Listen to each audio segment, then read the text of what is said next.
Hey there. So I'm waiting in the car. Waiting. Got here a little early. I have a MRI this morning. Actually, it's going to be a specialized test called an MRCP.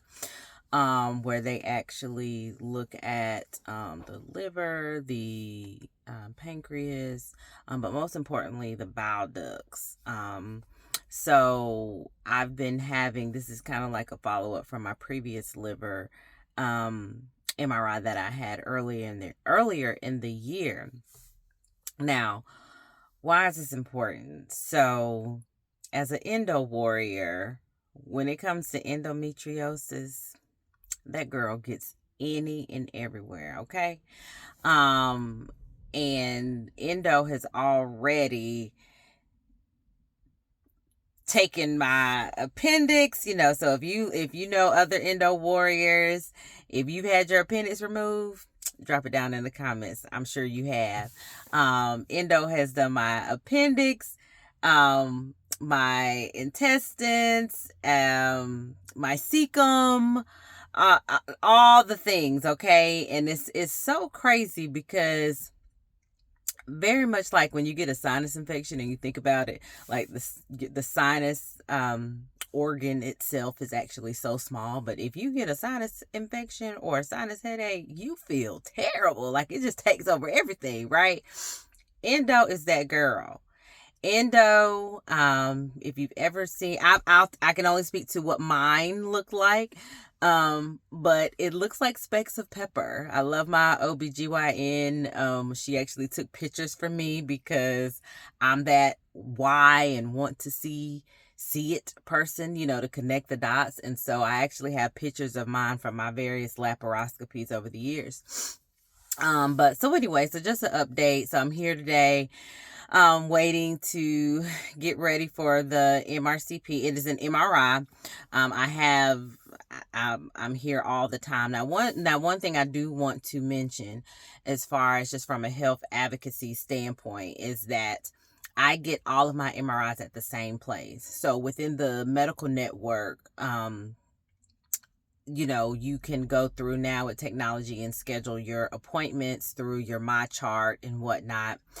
Read your My Chart. If you don't read your electronic medical record, so that you are informed, because you only get 10-15 minutes, in with your provider. But okay, moving on from that. But my point I want to make is that there are various locations within the medical network that I go to, that offer MRI, of course, right? Various radiology services and things like that. I specifically go to the exact same one, the exact same location. So when I have to go and have my MRIs done for my breast cancer history, I go to the exact same machine. When I'm doing a follow-up for my liver MRI, and this is the MRCP this time, compared to the one that I had early in the year, exact same machine.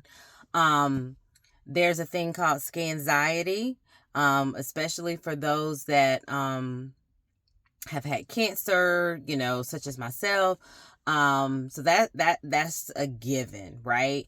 For me, it gives me a peace of mind to go to the same machine, because it kind of reduces that, well, what if the machine didn't, X, Y, and Z. So it's, when I go in, these ladies know me. They're like, weren't you here?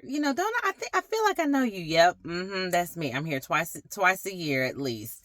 So anyway, so it's not scary. I used to have, I have really bad claustrophobia, but I have learned over the years that I hum. So, the MRI machine is very loud. Clunk, clunk, clunk. It's a lot of banging and clicking. They give you the earplugs and whatnot. But, for those 30, 45 minutes, depending on the type of the test, I just zone out. Deep breathing, of course. And I actually hum to the beat. So I just make me a little song, and I always tell the technicians, if you hear me humming, I'm okay. That's just my coping skill. So anyway, I just wanted to come on here and just kind of talk about that. Again, I'm here because of advocating, this all, the root cause of this, of going back to it, actually stems from monitoring my labs through my oncologist. She's amazing. But my alkaline phosphatase levels have been elevated and things like that. And I can do another video on all of that and, research for that. But in my research for that, of related to alkaline phosphatase levels, and also knowing that that is related to your liver, and then also learning that, guess what, you can get endometriomas on your liver. So that's what we're trying to figure out. This is part 3, 4, 5, I don't even know at this point. I would say part 4, because the first was the liver, then really the ultrasound, the MRI, then I had GI referral, so the endoscopy, colonoscopy, all normal, but they did find something. So there is a 1 centimeter of something. Cancer has been ruled out.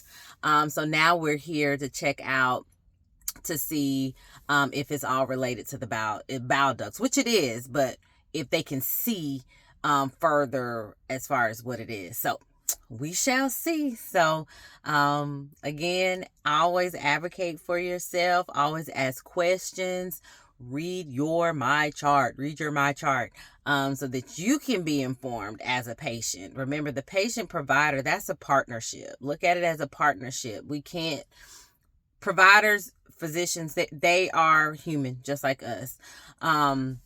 And so we have to work together with them as far as our medical care, because we only get one body. We only get one us. And so we have to do, the best that we can.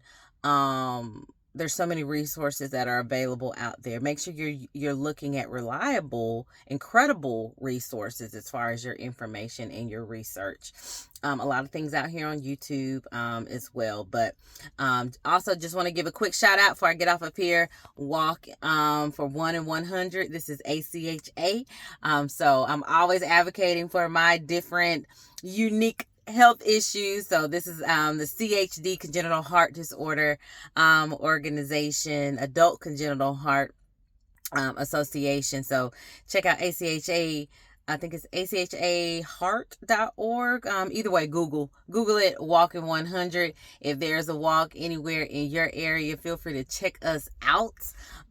Also, there's a virtual walk at times as well. So again, a lot of resources. So if you have CHD, congenital heart disorder, or know someone, or even are a parent, check it out. A lot of resources, and you actually might see my face somewhere on there. Have a good one. Bye.